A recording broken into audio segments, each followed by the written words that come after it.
কথায় আছে কুকুরের লেজ নাকি 12 বছর যদি আপনি ঠুঙ্গার ভিতরে রেখেও দেন, 12 বছর পর তা যদি বের করেন তা কিন্তু বেঁকা বেঁকাই থাকে।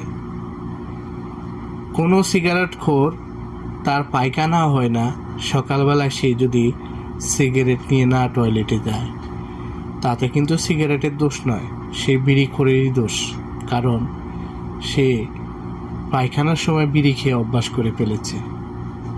তো বাংলাদেশের যারা বর্তমানে ঘুষ চাঁদাবাজি করেন তাদের একটা নেশায় পরিণত হয়েছে। তারা যদি চাঁদাবাজি এবং ঘুষ না খায় তাহলে তাদের কিন্তু কোনোভাবেই শান্তি লাগে না, ভালো লাগে না। তারা মনে করে যে এটা কোনো ধরনের একটা সাধারণ কাজই, ঘুষ নেওয়াটা এবং চাঁদা নেওয়াটা। ওই যে পায়খানা করতে গেলে বিড়ি খাইতে হয়,